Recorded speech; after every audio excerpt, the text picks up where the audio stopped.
Good morning to those of you out there on the West Coast. Good afternoon to those of you here on the East Coast. I'm excited to get started talking again about some end of the year spending tips, how to go after some of this end of the year spending. It's not a miracle out there. It's not like you're going to be able to go from $0 to $1 million type thing. But for many of you companies, you're already positioned to win. You just need to go after the end of the year spending to maybe win some more. So we'll talk about that today. But I like starting off by saying thank you to those who show up early and on time. It really helps out a lot. Like we already have over 50 people live on this. And I never invite anybody anymore, right? We all know that this community exists and more people hear about it. Hopefully you're inviting other people. But for those of you showing up early and on time, LinkedIn then pushes it out further. So thank you. So again, today we're going to be talking about how you can win some of those federal end of the year spending. This is a 30-minute training session, so we're going to be going pretty fast. I'm not going to cover everything. Obviously, it easily could be an 8-hour training mod or training course type thing, but I'm going to get a lot of value into 30 minutes. And also one thing to keep in mind is I've done a lot of similar type trainings. So make sure you go check out our previous training. I like to call end of the year spending bonus revenue or bonus sales. And the reason I say that is because I don't want you to plan for end of the year money as if that's how you're going to survive or make your sales goals for the year, right? When you look into 2024, don't expect to make your 2024 goals with end of the year money. Make it all throughout the year. And at the end of 2024, then you get bonus. Well, that's the same thing going on right now. Maybe you haven't planned all through 2023 and you're going to chase some of this because you need it. But next year, let's make sure you don't need it. It's a bonus. And for those of you who are small business owners, you can get this when I tell you, don't ever make the sale of your company how you're going to try to get the money out of the company. You want to pay yourself a nice, good salary and bonuses throughout. So you're building your retirement. And then when you sell your company, that's bonus money coming into your pocket. Don't ever make that big thing at the end, whether it's a sell of your company or end of the year spending with the government, act as if it's the normal plan for how you're going to make revenue. No, that's the bonus revenue, bonus sales.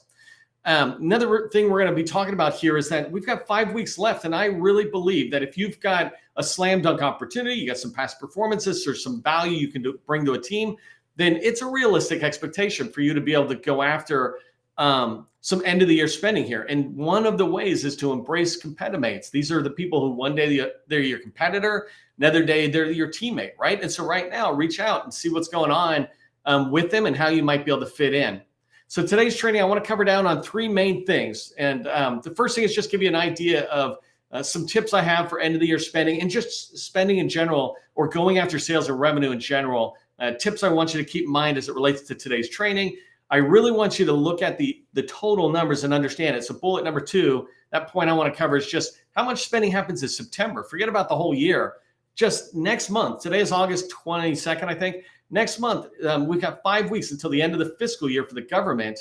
How much money is going on? I'm going to talk to you about that really quick so you see that. And then we'll wrap up with the bulk of today's training, reviewing the actual data. I want you to learn how to do what I do when I go research the information, et cetera, so that you can find the information much more tighter to what your company sells. I'm obviously going to be going at a much more generic level. If you don't know who I am, my name is Neil McDonald. I'm the president of the GovCon Chamber of Commerce. I want to welcome you to my federal sales training, where I provide tips for success in the federal market. I spent 20 years as a small business owner in the federal market. And since 2018, I've been teaching people like you that government contracting is not a secret. It's just a process. A process goes A to Z. When we follow the process, we have repeatable, predictable results. You can see it here on my screen that there's 7 steps that I teach people for federal revenue success. Research, targeting, outreach. It leads to strategic relationships, which help you identify slam dunk opportunities so you can write winning proposals and start landing sales. It's a 7-step process that's pretty straightforward. And when you follow it consistently, you're going to have predictable, repeatable success for your company. That's why I do this training. I want you to have that success. Do me a favor. We are a community, right? It isn't just training. There's networking involved in here every single day. Like I said, I'm looking, there's probably about 100 people live, a little less than 100 right now, but it'll ramp up to 100 in the next 5 minutes. Put your company name, your core competency into the chat. One thing I'd really like to do, because I'm going to be talking about this today, is if you're a woman-owned small business or a HUBZone service disabled veteran-owned small business or an 8A firm, put that into the chat. Put it in a separate thing so people can see it pretty quickly. Oh, company ABC, they're a 8A firm or an SDVOSB. I want to team up with them. I just did training yesterday, the day before, about SDVO dollars at the end of the year and how to go after some of this kind of money. So definitely put that in, engage in the community. If you see people on my training, especially here in LinkedIn, we're all open to connections. If you're not open to connections, put that in the chat. For the rest of us, we'll just assume we're open to connections. Do you think that was a little too tough? Or you could do the opposite and just say, I'm open to connections in the chat.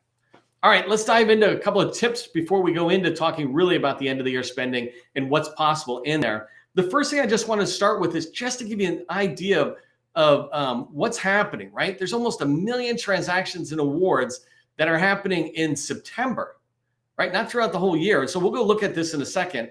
And as you look at the numbers that are in there, 848,000 I put here are under $1 million. This is a big deal. And I'm really trying to show you there's a lot of transactions in there, but there's a lot of room for small businesses. What we need to be doing, going back to that 7-step process, if I just pop up for a second, is we need to be doing cold calls, right? Do that outreach to the contracting officers, small business specialists, maybe even the program office. But really, if you're an 8A firm or an SDVO, and you'll see the reason in a second, you need relationships. All of us need relationships in that agency that we're trying to sell to. The second thing I want you to remember as you go into end of the year spending here, and I say this all the time throughout the whole year. So when you think about planning for 2024, it's going to be the same advice. Create a plan around the 3 revenue streams in the federal market. You don't go after just one. If you're brand new and you've never done government contracting, start with number 1, which is subcontracting under small businesses. But if you're a large prime, you're Booz Allen, you should be doing all 3. You should subcontract under small businesses. There's 150 billion or whatever that goes to small business set-asides. Why wouldn't you go after that, right? You have the ability to go after that and get a huge portion of that if you team up with the right small businesses. And so for us smalls, if we're saying the largest should do it, certainly we smalls should be doing that. The second thing is when you're ready, prime with agencies, and then third, subcontract under large business. I always put subcontract under large business last because they require the most from you to take a chance with you. Agencies will take chances with us all day long, but larges, way more skeptical, right? Their risk tolerance is very low. And so they want proof. They want proof that you know how to work with an agency. You've worked with an agency before. You've worked with other smalls, so you understand what teaming is all about. They just want more proof in there. But as we move into the end of the year spending, I want you to be looking at the tips I'm going to show you from these 3 revenue streams. How might I go after some end of the year spending as a subcontractor under small business? How might I go after some prime contracts? If you have no past performance, don't even bother down that road, right? Just stick with the number 1. And then the third one is how can I go down some subcontracting under large businesses? Are there things I can do with large businesses where I can come in and demonstrate? There are many small businesses out there who are in our community who are doing business with larges who aren't telling the rest of that large company that you already love us, right? And so learn how to sit there and do that targeting and research, targeting, outreach, and relationship building to expand your relationship with Booz Allen, SAIC, Leidos, whoever. The last thing I want, in order for you to have any chance really of end of the year spending success, is you have to have a slam dunk opportunity. Don't be telling me, I wrote 100 proposals. Who cares? Did you write 100 slam dunk proposals? Or did you write 100 proposals on 100 different topics? Slam dunk opportunities are one that you feel like your company should be able to win, no problem, right? It's not about volume. It's about getting winning proposals out the door. Coming back to the 7-step process, I said right here, this last step before you win sales is you're submitting winning proposals. It's not about the number of proposals that go out the door. It's about the number of winning proposals that go out the door. And you can only have a winning proposal if you know what your slam dunk opportunity is, what you're good at. Okay, let's cruise on. By the way, I'm going to, in a minute, go in and talk about all the spending that's going on. If you want me to take a look at your NAICS code or your particular keyword or something, if I have time to slide those in, I will. So in the chat, go ahead and ask me something like, hey, can you check this NAICS code? Check this thing. Throw a please in there, by the way. That's always nice. And Gus, who's on the team, my partner, he'll text me because I don't have the time to look at the chat. It'll mess it up. But he'll text me. I'll watch for texts when I'm in there, and I'll be able to look at it. Okay, so this slide, if you're already looking at the slide, you already know what I'm trying to show you. In 2022, when you look at the spending, this pattern from 2022 is exactly what we're going to see in 2023, right? So this is what we can expect to see next month. $121 billion Out of the $600+ billion that was awarded in 2022, 121 billion of it was awarded in the last month of the year. So next month, not last month, next month. So you still have a shot. If you focus on slam dunk, you focus on winning proposals, then they're putting the money out there, right? They're putting the opportunity for us. So and again, don't think about, hey, if I have $1 trillion market and I get 1%, I can get a piece of it. No, it's about, do you have a good business? Do you sell something they want? Okay, let's go find where they're trying to buy it. All right, so I wanted to give you some numbers, and this is the part that was really important for you to understand, is just always understand the numbers. If you're not good at understanding the numbers, watch my training, watch training by other people who are out there who are teaching this. There's a lot of folks. Go talk to your PTAC, APEX Accelerators, right? Their job is to sit there and talk about procurement. They used to be called procurement technical assistants, meaning they can give you technical assistance related to procurement. I don't know what APEX means, but they still do the same job, right? So go talk to them. They will guide you through the numbers if you don't know them. They'll guide you through the tools. I'm happy to help, but PTAC counselors are right next to you. Okay, so right here, starting at the top, right, in 2022, which is representative of this year, 2023, $680 billion was awarded total, right? And we call this small business eligible because small businesses have a chance at contracting these. And the reality is there's a whole bunch of that 680 that really aren't even contract or small business eligible, for like tanks, airplanes, whatever. But coming down further, right, if you look at the next number, of the 680, $121 billion was obligated in September. I put awarded here, right? Same kind of thing.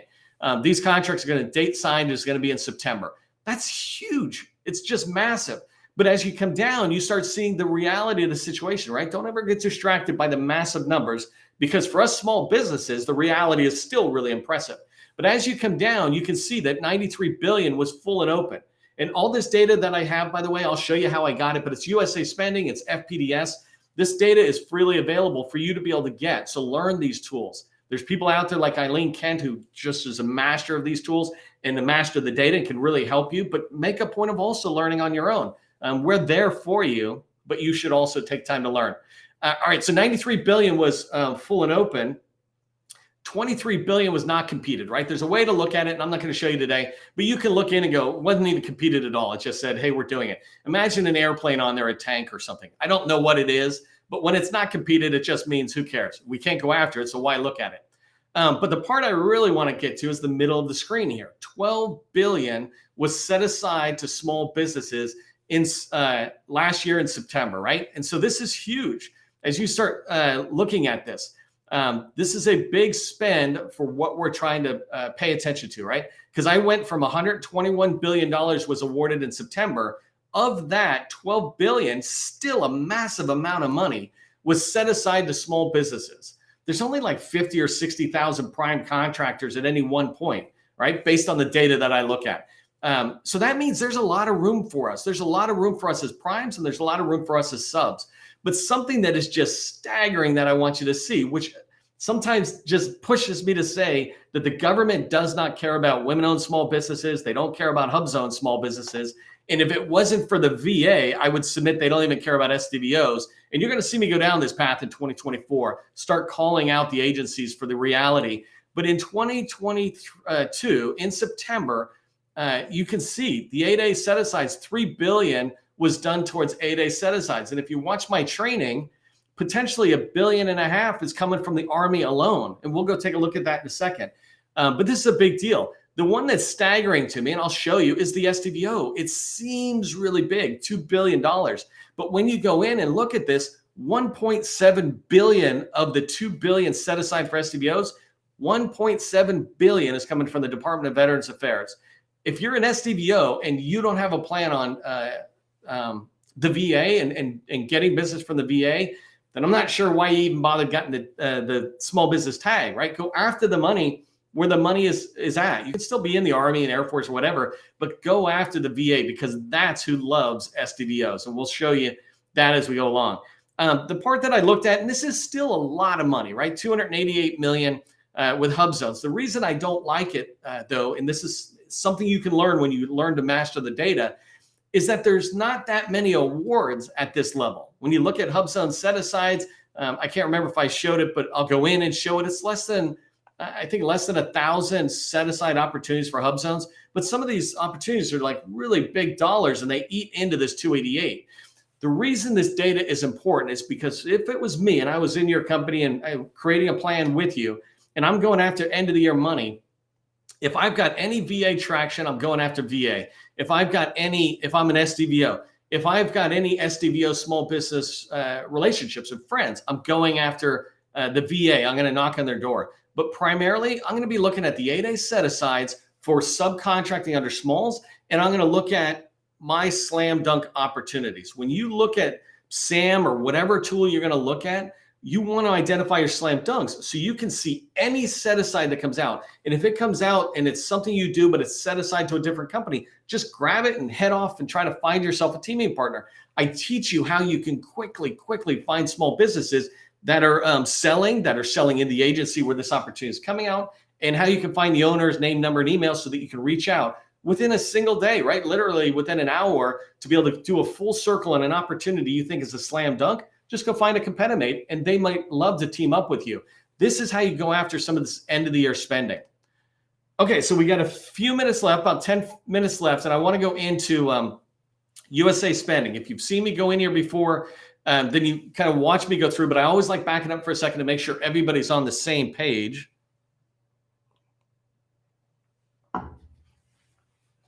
So USA spending is a graphical interface. It's a dashboard for the data that comes out of FPDS. If you click on Start Search, you can start establishing filters, and that's what I'm going to do really quick. The first thing I want to do is just show you how I do this. I'm going to click on FY 2022, and then right here where it says award type, I'm going to click contracts. And when I hit Submit Search, and I'm going to move really fast, right? Just come back and watch the replay, but this will be good for you. The first thing I'm showing you is just right here at the top, right? You can see FY 2022, all contracts. That's my filter. If I come down here, you can see the spending is 600 plus billion. Let me zoom out. So 680 billion, you can see down there at the bottom of the screen, right? Now let's filter this down to September and start driving into a date range. So you just click here in the time period, date range. And here I'm just going to type in 9/1/2022. Let's make sure I get it right. And 9/30/2022. So that's the last month of last year's fiscal.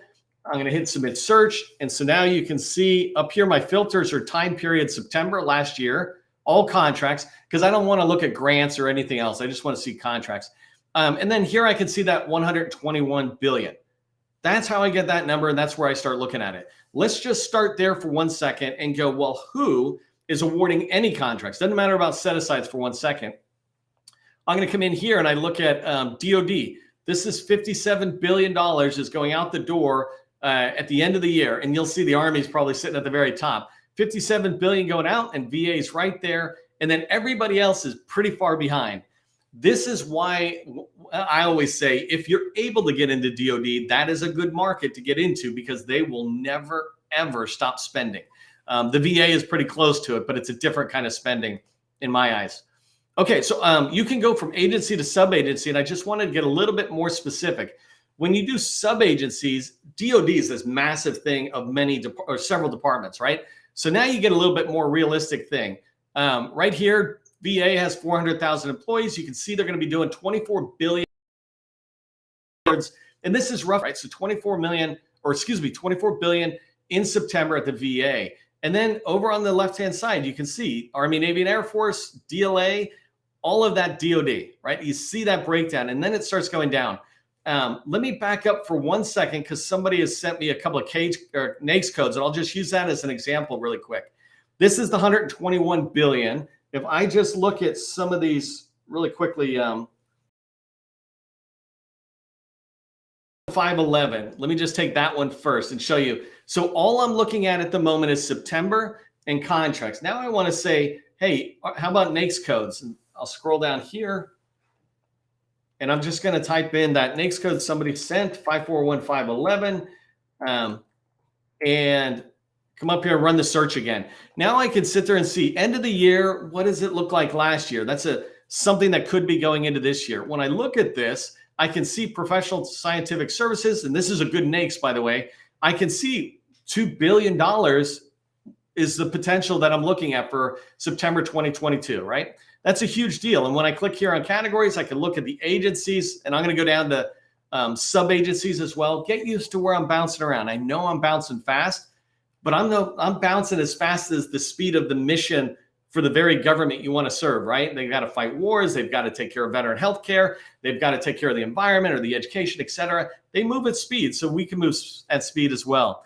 Let me click right here. This is the part I wanted you to see. So the top one is GSA, right? But if you come down and you start looking at who's spending on this, you start seeing some of the normal organizations. This is HHS for the top three. The OPO, I think that might be DHS. And then it's USAID, which is really interesting to see USAID in the top 10 of anything because they're tiny organization.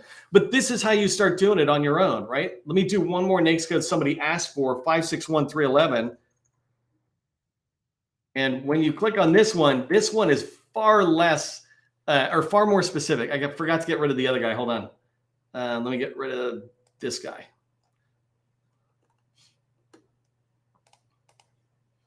Okay, so 561, this is employment services. Let me just come back here really quick. 1 million. So you see the difference there? Somebody chose a NAICS that was pretty high up there. Professional services, 541, 511 goes all the time. This one is really narrowed down. So, but this is important, right? You can begin to see, well, okay, that's my primary NAICS. What other NAICS are being used out there that I might be able to participate on? Okay, so let me come back and walk you through some of these set-asides.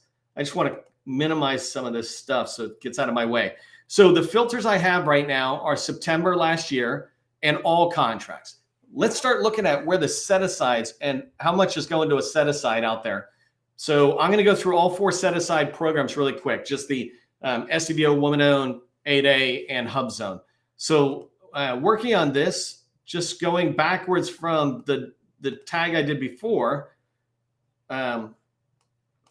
here are women-owned and economically women-owned small businesses. So I'm going to click those up on top in my, oh, there they are. So there's my searches. And when I look at that, this is where I see, okay, 240 million. This is really important, right? If I'm a woman-owned small business and I'm looking for prime set-aside opportunities, well, what agencies are most likely to do that? And so if I come in here, and again, I'm going to go sub-agencies really quick. I'm hoping this is really good that USA Spending is keeping up live with me as I go. But the Army's a big one, right? You can see that they're doing 45 million. One of the things I see about the Army is they really seem to use all of the small business programs. They really try to fairly spread their dollars across all of them. I haven't done a deep dive in it, but just everything I keep teaching, it shows that. This one's surprising, right? Again, Department of State and USAID, both of them have OCONUS type outreach. OCONUS is outside continental US. And then you start coming down. These are some different ones, right? DISA, Navy, these are really small. So if I was a woman-owned small business, I would put my eyes on probably, well, really, I just put it on the Army. I mean, you can watch for other things, but if I was a woman-owned small business, I would watch the Army in particular. I would reach out to the contracting officers, and you can dig further to find out who they are. I would reach out to them, but then separately, I would watch for my slam dunk opportunities and try to pursue those as either a push to a woman-owned or just go sub under whatever set aside they're doing. Hopefully that made sense. Let me move through this a little faster. I'm going to do the service disabled veteran-owned small businesses. So you see what I did? I took off the filters and I put on SDVO right there. And so now I'm going to sit there and run the search again. And when I do, well, the first thing you can see is exactly what I was saying, right? SDVO 1.7 billion. The very next one is this OCFO 55 million. If I was focused on the energy, I would say don't look anywhere. Let's go heads down in the VA and see where we can compete, if we compete. By the way, this also tells me what my FY 2024 or calendar year 2024 plans should be. I should be looking at this saying, I'm an SDVO. Let me get in there. Just really quick, the dollars in here, $2 billion going to be set aside or a little bit sole source to SDVO. Let's come down. HUBZone, so you see this pattern. HUBZone set aside, sole source. It's the same kind of thing.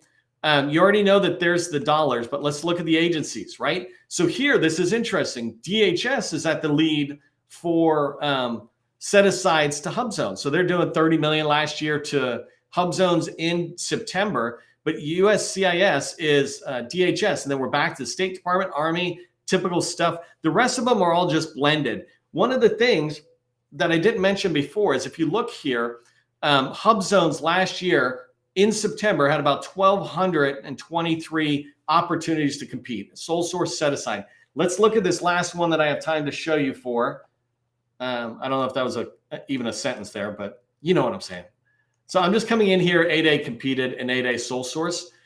So if we come in here, the one thing I wanted to show you was there was about 1,000 HUBZone set-asides or sole sources. And when you look right there, there's 11,000.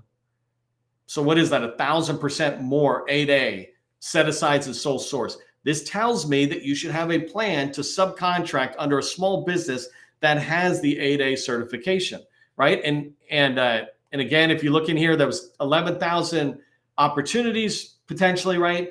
Under doing 3 billion in obligation. And when you come here and look at the sub agencies, which agencies are doing 8A? I did an entire training just on 8As and pointing out the Army 1.2. Well, so here is just September. I had actually did August of September, but $851 million just for the Army alone. But you can see the leaders in here, right? It's all Army and then back to DHS, a little bit of HHS, and then back to DOD. But it's those main departments. When you look at it, it's DOD, HHS, and DHS. You don't see VA in here.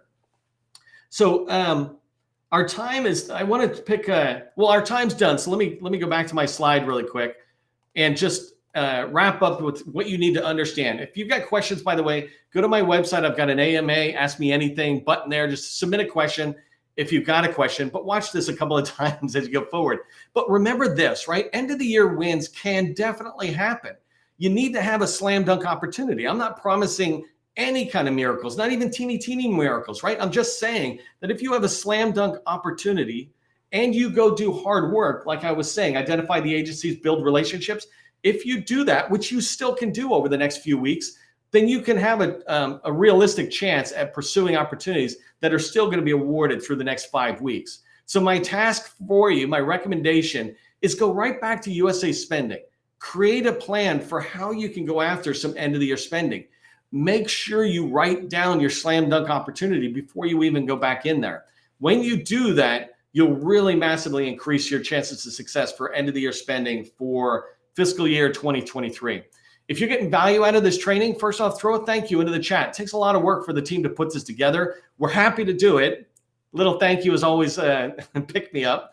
And then also consider becoming a sustaining member, right?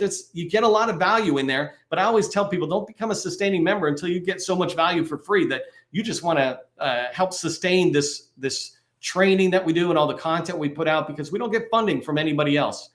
We do this training every single day. So come back tomorrow. We've got a lot of training going on the rest of this week. We've done over 330 trainings, live trainings in the last 15 months. So make sure you're coming back out. For all of us, remember, government contracting, it's not a secret. It's just a process. I'll see you in the next training.